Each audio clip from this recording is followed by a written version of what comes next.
Hey my lovelies paratha, आज कैसे हैं आप लोग। आई होप आप सभी अच्छे होंगे, स्वस्थ होंगे और मेरे स्टोरी टाइम को एंजॉय कर रहे होंगे। तो जो कोई भी मेरे चैनल पर न्यू आ रहे हैं, प्लीज़ मेरे चैनल को लाइक शेयर सब्सक्राइब करना मत भूलिएगा।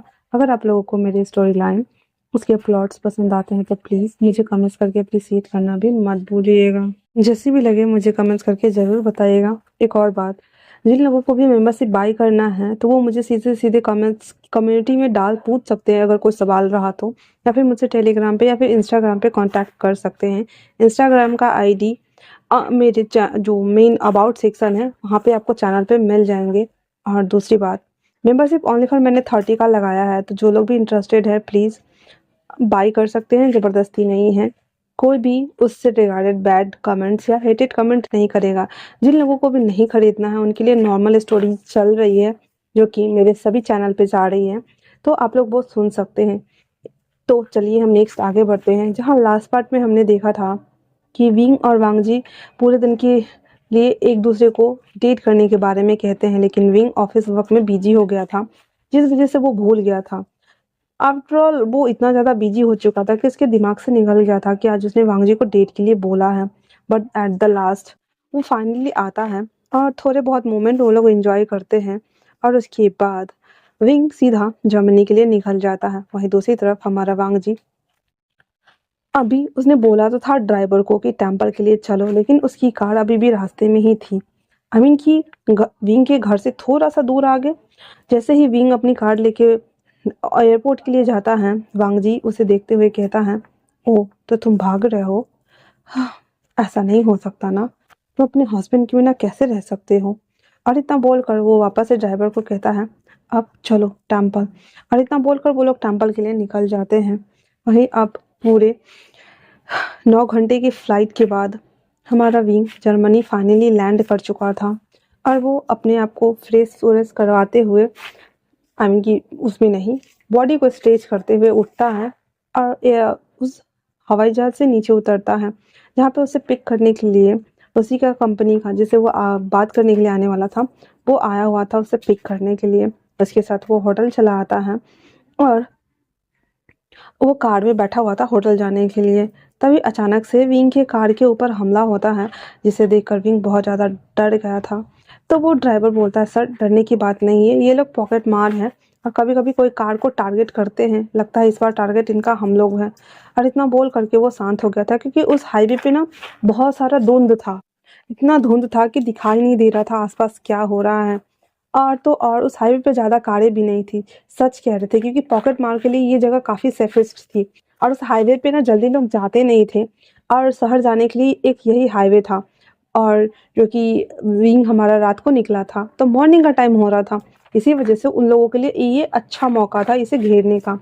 विंग कार में बैठा हुआ था और तभी उसे बुलेट चलने की आवाज़ सुनाई देती है, जो कि वो सुनकर बहुत ज़्यादा डर गया था, बहुत ही बुरी तरीके से। उस हाईवे पे मुश्किल से 10 से 12 कारें होंगी, इससे ज़्यादा नहीं होगा, जो थोड़े-थोड़े डिस्टेंस पर थी। और उन लोगों ने कुछ कारों को निशाना बनाया हुआ था और सभी कारों को वो लूट रहे थे, मतलब उसमें बैठे हुए यात्री का पैसा, पर्स जो भी था, ज्वेलरी वगैरह वो लूट रहे थे। तभी से अचानक से विंग को बुलेट फायरिंग की आवाज़ सुनाई देने लगती है, और हेलीकॉप्टर वगैरह की भी। ये सुनकर तो विंग डर जाता और कहता है, यहाँ पे कौन सी मूवी की शूटिंग चल रही है, बड़ा ही अजीब इन्वायरमेंट है। हे भगवान, मैं चाइना से यहाँ आया ताकि मुझे शांति मिल सके, लेकिन मैं इस हैंगिंग गार्डन वाले पुल के ऊपर बैठा हुआ हूँ। अगर ये पुल झूलते झूलते नीचे गिर गया तो मैं तो सीधा ऊपर पहुंच जाऊंगा। हाँ, मेरा टकला पति, वो तो मुझे शादी किए बिना ही विडो हो जाएगा। हाय, मैं क्या करूँ। हे भगवान, मुझे अपने उस मॉन्क हस्बैंड को साथ में लेके आना चाहिए था, वो कितना ज़्यादा बॉडी बिल्डर है। फिर विंग कहता, ये मैं क्या बोल रहा हूँ, अभी मेरे से शादी भी नहीं हुई है और मैं उसे अपना हस्बैंड बोल रहा हूँ। सच में मेरा दिमाग ना खराब हो गया है, ये सब क्या क्या देखने पड़ रहे हैं, मुझे मुझे समझ नहीं आता। हे भगवान, किसी को तो भेजो मुझे बचाने के लिए, मैं अपना कीमा नहीं बनवाना चाहता। और कोई मेरे पीछे क्यों पड़ा हुआ है, चाइना में वेन चाओ और यहाँ पे ये पॉकेट मार, इनको हमसे क्यों दुश्मनी होती है। और इतना बोलकर विंग ने बहुत रो रहा होता है, मतलब ऐसे नौटंकी कर रहा होता है। उसके बाद वो जब ऐसा नौटंकी कर लेता है तो अचानक से कार का डोर ओपन होता है और उसे सलमान खान जैसा एक इंसान दिखता है। विंग जिसे देखकर बस देखता ही रह गया था, क्योंकि उस शख्स ने ओनली फॉर पूरा तौलिया अपने पूरे फेस पे लपेटा हुआ था उस धुंध से बचने के लिए, क्योंकि उस धुंध में उसने कुछ केमिकल्स भी मिलाया हुआ था जिससे कि सारे जितने भी पैसेंजर वगैरह रहते थे वो सभी बेहोश हो जाते थे। और वो विंग को बाहर निकालता है और सबसे पहले तो उसके पूरे फेस पर मास्क कवर करता है एंड देन फिर उसे अपनी गोद में उठाकर ले जाने लगता है। उस शख्स ने वापस से कैप पहना हुआ था, ब्लैक टी शर्ट और ब्लैक जीन्स पहना हुआ था। उसके बाद वो विंग को गोद में ले आकर के जल्दी जल्दी से चॉपर में बिठाता है एंड देन वहां से लेके उड़ जाता है। विंग उसको समझ नहीं आ रहा था कि अचानक से ये सब क्या हो रहा है, भाई उसकी जिंदगी में सलमान खान कहाँ से आ गए। और इतना बोल करके वो अपने मन में सोच रहा था और वो कह रहा था, हाँ ये धूम फोड़ की तरह आमिर खान की एंट्री मेरी लाइफ में क्यों हो रही है, ये क्या सच में मिस्टर इंडिया है या कोई आमिर खान ही है। उसे कुछ समझ नहीं आ रहा था, लेकिन फिर भी वो बस उस शख्स को देख रहा होता है उस चौपर में। अभी भी धुंध की वजह से उसका चेहरा क्लियर नहीं दिख पा रहा था, दो नसीली आंखें जो उसे ही घूरे जा रही थी वो विंग अपने ऊपर फील कर पा रहा था, क्योंकि इसकी आंखें जो इतनी ठंडी थी वो बस उस इंसान को देखे जा रहा था और कुछ भी नहीं। उसके बाद वो कुछ कह पाता इससे पहले ही वो चॉपर धीरे धीरे करके नीचे लैंड होना शुरू हो जाती है और विंग को जबरदस्ती वो शख्स निकालकर एक कार में ठूस देता है एंड देन इशारा करता है उसको यहाँ से ले जाने का। उसके बाद वो शख्स उस हेलीकॉप्टर में बैठ के चला जाता है और विंग जो कि उसको देखने में ही अपना टाइम गवा चुका था, ना तो उसने उसे थैंक यू बोला था और ना ही उसके फेस को अच्छे से देख पाया था। उसके साथ जिसके साथ वो जा रहा था वो भी था उसमें, और वो कहता सर आप कहाँ पे आउट ऑफ स्पेस हो रहे हैं। तो वो कहता है ये कौन था जो हमें बचा के लाया। तो कहता ये पता नहीं, पर जो भी था लगता है हमारे सर्वाइवर थे। चलिए आप, और इतना बोल करके और वो लोग वहां से चलना शुरू कर देते हैं। उन्हें बचा लिया गया था फाइनली उस धुंध वाले ब्रिज के ऊपर से, जिसे देखकर विंग को थोड़ी राहत तो थी, लेकिन वो सस्पिशियस मैन, क्योंकि चाइना में भी उसे बचाने वाला इंसान वही ब्लैक मैन था जो कि मास्क वेयर किए हुए था, और यहाँ पे भी वही था। विंग को समझ नहीं आ रहा था कि मैं जब भी मुसीबत में होता हूँ क्या ये वही है, क्या ये चाइना से यहाँ तक आया है सिर्फ और सिर्फ मेरे लिए। विंग की कंफ्यूजन लेयर इतना बढ़ा हुआ था कि उसका ना अभी सर फोड़ने का मन कर रहा था लिटरली, और वो बहुत बहुत ज्यादा डरा हुआ था। एक शख्स जिससे वो शादी करने वाला है, जो कि एंजलिन टेम्पल में शाओलिन का शिक्षा ले रहा है, और दूसरा वो स्ट्रेंजर पर्सन जो हमेशा उसे वेंचा उसे प्रोटेक्ट करता है, और तीसरा ये जर्मनी में। क्या ऐसा हो सकता है कि वही शख्स जर्मनी में भी हो। विंग कहता है नहीं नहीं, ये बहुत ज़्यादा लंबा था, मैं क्या कर सकता हूँ, क्योंकि मैंने उसे देखा है, वो मेरे हाइट का है पर इसकी हाइट बहुत ज़्यादा है। ओह माय गॉड, मेरा सर फट जाएगा, क्या ये क्या हो रहा है। मतलब मेरा दिल एक नहीं दो नहीं तीन इंसान के लिए फ्लटर हो रहा है। मैं तो सच में पागल हो रहा हूँ। विंग खुद का इलाज करवाओ यहाँ से जाने के बाद सबसे पहले तुम। विंग पूरे रास्ते ओनली ओनली फॉर वो हमारा वांग जी, वो जो दूसरा शख्स था वो, और अब ये जो तीसरा शख्स है, वो इन तीनों के बारे में सोच रहा था। विंग का दिमाग तो पूरा हिला हुआ था, उसके पार्ट पुर्जे काम करना बंद कर चुके थे और वो थक करके कार में सो जाता है। 2 घंटे के ड्राइव के बाद फाइनली वो लोग उस जगह पे आ गए थे जहाँ पे विंग को मीटिंग करना था। वो जो मैनेजर था वो विंग को उठा देता है, कहता सर हम रिसोर्ट आ चुके हैं, आप उठ जाइए। इतना सुनना हुआ ही था कि विंग अपनी आंखें खोल देता है और सामने देखता है सच में एक खूबसूरत व्यू, एक सनसेट वाला व्यू, जहाँ से ऊंची ऊंची पहाड़ियां देखी जा सकती थी। हालांकि विंग का जो ये जगह था वो शहर से दूर था। वो मैनेजर से कहता है हम यहाँ पे मीटिंग करने वाले हैं, हमें लगा हम किसी जर्मनी के किसी बड़े होटल्स में ठहरने वाले हैं। कहता सर पहले यहाँ पे हम कर लेते हैं, उसके बाद देखा जाएगा, अगर आपको घूमना है तो मैं अरेंज कर दूंगा। विंग कहता है आपको कोई बात नहीं। फिर उसे वो अंदर ले जाता है। वो कोई होटल नहीं था, वो एक पैलेस जैसा जगह था जिसकी गेट गोल्डन कलर से स्टार्ट होती है। हालांकि वो होटल ही था, लेकिन सिर्फ और सिर्फ एक इंसान का, जिसके बारे में अभी तक हमारे विंग को पता नहीं है। वो वहां पर जैसे ही द लैंड्स का टैगलाइन देखता है, उसे देखकर कुछ याद आता है, कहता है द लैंड्स। वो कहता है सर ये हमारे कंपनी के हैं और ये होटल भी उन्हीं का है, इसीलिए उन्होंने यहाँ पे चुना है। और आपने कहा कि 5 स्टार होटल, तो ये उससे भी ज़्यादा बेस्ट है, क्योंकि यहाँ पे बुकिंग करना बहुत ही मुश्किल है और यहाँ पे जल्दी लोग कोई बुकिंग करते नहीं है।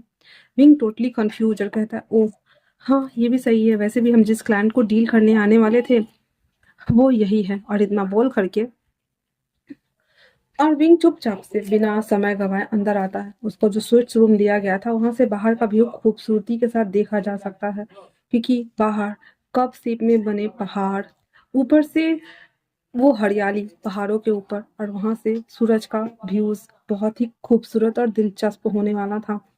और जिस जगह से विंग आया था, हर जगह सिर्फ और सिर्फ गोल्डन एलिवेटर उसे दिख रहे थे।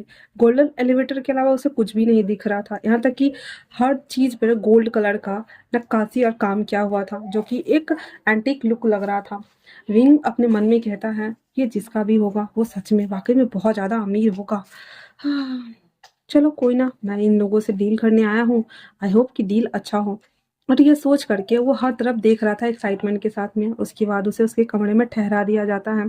फिर वो मैनेजर वहां से चला जाता है। विंग जो कि बहुत ज़्यादा थका हुआ था, कार में भी थका हुआ था तो सो रहा था। यहाँ पे भी आने के बाद वो सो जाता है, क्योंकि दोपहर को मीटिंग होने वाली थी और अभी उसका कोई काम नहीं था। तो वो सबसे पहले तो सारे लैपटॉप वगैरह को, कपड़े वगैरह को एडजस्ट करता है, क्योंकि 3 दिन उसे यहाँ रहना था। उसके बाद वो फ्रेश होकर के और अपने लिए कुछ फूड को बाई करता है, मतलब मंगवाता है अपने ही कमरे में, एंड देन उसके बाद वो सो जाता है। जब दोपहर में उसको डोर पे नॉक होता है तो वो उठ के देखता है, तो वहाँ पे उसको रूम सर्विस वाला आया था, जो कि उसके लिए खाने वीने का सामान लेके आया था। फिर वो सारे सामान ले लेता है और टाइम चेक करता है तो 1 घंटा बचा हुआ था सेमिनार स्टार्ट होने में। उसके बाद हमारा विंग जल्दी से जाता है, फ्रेश हो जाता है और वो सेमिनार अटेंड करने के लिए चला जाता है, जहाँ पे एक बहुत बड़ा ऑडिटोरियम था। ऑडिटोरियम के ऊपर एक सोडियम रखा हुआ था, जहाँ पे से खड़े होके हम किसी को बातें बता सकते हैं या बोल सकते हैं, उस तरह के। बाकी अदर्स लोग बैठे हुए थे। विंग भी एक जगह ढूंढ करके बैठ जाता है। वो कोई नॉर्मल सेमिनार नहीं होने वाला था। उसमें उस कंपनी के बड़े बड़े जो पोस्ट पर लोग थे वो, और जिनके साथ ये कंपनी कोलैब करती है वो सभी लोग इस सेमिनार में भाग लेने वाले थे। दूसरे दिन उन लोगों का मीटिंग होने वाला था और ऑफिस का पूरा घुमाया जाता, और तीसरे दिन स्ट्रेटजी बताई जाती, और उसके बाद वो लोग काम करते उस पे, एंड देन फिर वहां से वो लोग अपने अपने प्रोजेक्ट को लेके जाते, जिनके जिनके साथ ये डील होता उनके उनके साथ। विंग को ये सारी चीजें बताई गई थी और विंग चुपचाप से सुन रहा था। और उसके बाद वो बैठा हुआ था, इंतजार कर रहा था कि वहाँ आकर के कौन लेक्चर देने वाला है। तभी वहाँ पे एंट्री होती है 2 लोगों की, जो कि ब्लैक सूट में, ब्लैक पैंट में, और उसने ब्लैक कलर का मास्क वेयर किया हुआ था। सब कोई क्यूरियस थे उन दोनों को देखने के लिए, लेकिन उन दोनों ने हर चीज़ को कवर अप किया हुआ था। और वो सीधा से आता है और वहाँ जाके खड़ा हो जाता है और सबको एक कोल्ड गेज के साथ में, एक कोल्ड वॉइस के साथ में कहता है, अटेंशन एवरीबॉडी। इतना सुनना था कि वो जो खुसर खुसर हो रही थी, सारे के सारे बंद हो जाते हैं। उसके बाद वो दोनों शख्स, जिनकी आवाज़ बहुत ही ज़्यादा हैवी और कोल्ड थी, वो हर चीज़ को समझाना और बताना शुरू करते हैं। बाद वो दोनों जो बगल में कुर्सी थी वहां जाके बैठ जाते हैं और कहते हैं, आप लोगों को अब लीड करेंगे मिस्टर सुयांग। इतना बोल करके वो दोनों अपने अपने जगह पे जाके बैठे हुए थे। तभी सुयांग आता है और कुछ उस कंपनी से रिलेटेबल प्रोजेक्ट को, हर चीज़ को वहाँ पे दिखाना और बताना शुरू करता है। विंग भी बड़े नोटिस से देख रहा था, प्रोजेक्ट को नहीं बल्कि उन दोनों को। वो कितना भी ट्राई कर रहा था उन दोनों को रिकॉग्नाइज करने का, लेकिन वो समझ नहीं पा रहा था ये आखिर पर्दे के पीछे छुपा हुआ इंसान है कौन। एक जो लंबा इंसान था, उसे देखकर विंग समझ गया था कि अभी थोड़ी देर पहले इसी शख्स ने उसकी जान बचाई है, लेकिन कौन हो सकता है ये शख्स, विंग को आइडिया नहीं था। फिर वो अपने मन में कहता है, जो कि वो चीखते हुए कहता है, नहीं। और फिर जिस वजह से सारे लोगों का ध्यान उसकी तरफ चला गया था, क्योंकि बिंग अपने दिमाग में बोल रहा था कि इस कंपनी के मालिक ने मेरी जान बचाई, लेकिन क्यों। और इसी वजह से वो चीख पड़ा था। तभी सभी लोग उसकी तरफ ध्यान देते हैं। वो शख्स विंग को भी देख रहा होता है और विंग अपनी नजरों को चुराते हुए सबको कहता है, I am sorry, I am sorry, I am sorry. और इतना बोलकर तो उसका सर फटा ही जा रहा था। भाई क्या हो रहा है मेरे साथ, मेरी जिंदगी गृह दशा इतनी ज्यादा उल्टी पुल्टी क्यों जा रही है। और वो ये सोच रहा होता है। जैसे तैसे करके वो 4 घंटे का सेमिनार वो लोग अटेंड करते हैं, और खत्म होने के साथ ही हमारा विंग, जो कि बैठे बैठे ही थक गया था, हालांकि थोड़ी देर उसने उन दोनों के ऊपर फोकस किया था, फिर वो अपने काम पर लग गया था और वो भी अटेंड करने लगा था। कुछ चीज़ों को नोट डाउन किया था, जो कि उसके लिए, उसकी कंपनी के लिए प्रॉफिटेबल होने वाली थी, क्योंकि आफ्टर ऑल उन्हें डील जो करना था इन लोगों के साथ में। उसके बाद वो दोनों शख्स वहां से चले जाते हैं। जाते ही हमारा विंग एक राहत की सांस लेता है, जैसे मानो कि उसके सीने पे रखा हुआ 5 किलो का बोझ उतार दिया गया हो। उसके बाद विंग और बाकी जितने भी लोग थे उन लोगों के लिए फूड कोर्ट का इंतजाम किया गया था, ताकि ये लोग छोटा सा गेट टुगेदर कह सकते हैं, जहाँ पे ये लोग एक दूसरे की बातें डिस्कस करें और बात कर सकते हैं। सभी लोग अपने अपने प्लेट में खाना निकाल रहे थे और सभी लोग बात कर रहे थे। विंग जो कि आउट ऑफ स्पेस जा रहा था, वो एक के ऊपर बम्प अप होने ही वाला था। तभी वो शख्स कहता है, हे, आपका ध्यान कहाँ है? विंग जब सामने वाले शख्स को देखता है तो कहता है, आई एम सॉरी, मैं कुछ सोच रहा था। तो वो सामने वाला शख्स कहता है, आप क्या सोच रहे थे? विंग कहता है, वो दोनों मास्क मैन कौन हो सकते हैं? क्या वो कभी अपना चेहरा रिवील नहीं करते? तो वो शख्स कहता है, वो हमारे कंपनी के बॉस है। विंग ये सुनकर कहता, हाँ, तुम यहाँ के एम्प्लॉय हो? कहता, मैं यहाँ का एम्प्लॉय हूँ और मेरा नाम वैनिंग है। ये सुनकर वो मीन मुंह बनाते हुए कहता, ओ, तो क्या तुमने अपने बॉस को कभी नहीं देखा? कहता, नहीं, किसी ने नहीं देखा, क्योंकि हमें कंपनी में काम करना है, हमें इतनी अच्छी सैलरी दी जा रही है, फिर हमारे बॉस कौन है, इससे हमें क्या लेना देना। और इतना सोच करके वो दोनों बस ऐसे ना विनिंग एकदम कैजुअल स्माइल दे रहा होता है। विन कहता है, ओ, पैसों के लिए लोग क्या क्या नहीं करते हैं। वैसे खैर कोई बात नहीं है, ये तो अच्छी बात है, पर फिर भी किसी को तो क्यूरियोसिटी होती होगी ना। तो कहता है, बहुत लोगों ने की थी, पर उन लोगों का पता नहीं चला, इसलिए फिर डर के मारे वो लोग कभी ट्राई ही नहीं की। विन कहता, ओ, आई मीन कि ये लोग थोड़े डेंजर टाइप्स भी है। कहता, डेंजर टाइप्स भी तो है, और बहुत ही ज़्यादा डेंजर है। विंग कहता, मैं समझ सकता हूँ, आज सुबह मेरे साथ जो कुछ भी हुआ, वो इंसान मेरा मुझे बचाने के लिए आया तो था।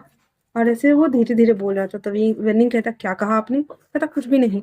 तो वेनिंग कहता, मैंने सुना कि वो बचाने आया था, क्या हुआ आपके साथ? वो कहता है, जब हम आ रहे थे तो वो हैंगिंग गार्डन वाला ब्रिज नहीं था? तो कहता, ओह, वहाँ पे पॉकेट मारों ने हमला किया था? कहता, और मैं वहाँ फंसा हुआ था। फिर मुझे सलमान खान के स्टाइल में एक शख्स ने बचाया था, पता नहीं कौन था, पर वो मास्क वेयर नहीं किए हुए था, उसने पूरा टॉवल रैप किया हुआ था। मुझे तो वही फीलिंग आ रही थी कि मैंने सलमान खान को देखा। खैर कोई ना, चलो हम खाते हैं। इतना बोलकर वो दोनों एक जगह आके बैठ जाते हैं और बातें करते हुए खाना खाने लगते हैं। वहीं दूर दो शख्स जो खड़ा था, वो उन दोनों को देख रहा होता है, फिर अपने दूसरे को देखता है और फिर वहां से चला जाता है, जैसे बिल्कुल भी अच्छा ना लग रहा हो उसे उसके साथ बात करता हुआ देख करके। उसके बाद विंग का खाना पीना हो जाने के बाद वो अपने कमरे की तरफ जा रहा था। अचानक से उसे फील होता है कि किसी के हाथ उसके कमर के राउंड है, और उस कॉरिडोर में लाइट ऐसा था कि जहां जहां चलते थे ना, उसी जगह की लाइट ऑन होती थी, बाकी पीछे का बंद हो जाता था। तो विंग पीछे और आगे जब देखता है तो पूरा अंधेरा था, पीछे तो वो देख ही नहीं सकता था, और वो शख्स सेम लाइट के जगह पे था, इसीलिए ना आगे जल रहा था ना पीछे जल रहा था। अब विंग को लग रहा था कि पूरी उसकी बदन ना ठंडी हो रही है। तभी उसे एहसास होता है कि वो शख्स उसको खींचता हुआ एक रूम में लेके आ गया था।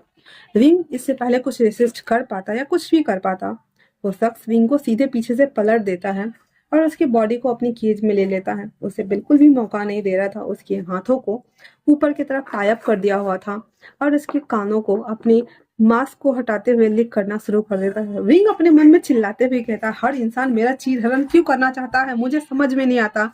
हाँ, पहले तो वो उस स्ट्रेंजर पर्सन ने मेरे ऑफिस में मेरा पोपट किया था, फिर मैं अपने उस टकले मॉन्क पति से उम्मीद लगा रहा था कि वो मुझे किस करे, पर उसने भी मेरा 2 बार पोपट किया था। ताकि मैं सच में खुद ही गौर नहीं हो रहा हूँ, मैं क्या सोच रहा हूँ। फिर वो ऐसे ही छटपटाना शुरू करता है और कहता है, ये आप क्या कर रहे हैं? आपको पता है आप ये क्या कर रहे हैं? पर सामने वाला इंसान तो भाई गूंगा था, बोलेगा थोड़ी, वो कुछ भी नहीं बोल रहा था, बस मानो कहना चाह रहे हो चुपचाप खड़ा रहे भी तो एक जगह, नहीं तो देख भी फिर की करी हो, हाँ ऐसे। तो वो कुछ भी नहीं बोल रहा था और विंग ना उसके पैर कांप रहे थे, उसके पैर खुद फील नहीं हो रहे थे, क्योंकि वो शख्स उसके हाथ उसकी बॉडी के ऊपर चल रहा था बहुत बुरी तरीके से, और उसके एयरलिप्स को वो कुछ कर नहीं रहा था, ना किस कर रहा था ना सब कर रहा था, बस मुंह में लेकर खींच रहा था एंड देन छोड़ रहा था, जिस वजह से विंग को अजीब सा सेंसेशन हो रहा था और मैं वॉइस निकाल के बता भी नहीं सकती भाई। और विंग बस खुद को छुड़ाने का ट्राई कर रहा था। 5 मिनट ऐसा कर लेने के बाद वो शख्स विंग को और करीब करता है एंड देन एक कार्ड उसके पॉकेट में डाल देता है, जो कि विंग को पता नहीं चल रहा था, अभी पता नहीं चलता है। कार्ड डालने के बाद वो सीधे उसको उसी हालत में छोड़कर और उस कमरे से निकल जाता है। 5 मिनट बाद जब विंग खुद को नॉर्मल करता है, तब वो ढूंढना शुरू करता है उसको, तब तक वो था थोड़ी, वो तो निकल चुका था, जिस वजह से हमारा विंग कहता है, ये सब क्या हो रहा है? मेरे पीछे एक नहीं, दो नहीं, तीन तीन इंसान पड़े हुए हैं, मैं तो पागल ही हो जाऊंगा। हाँ, मैं क्या करूँ? ये क्या हो रहा है?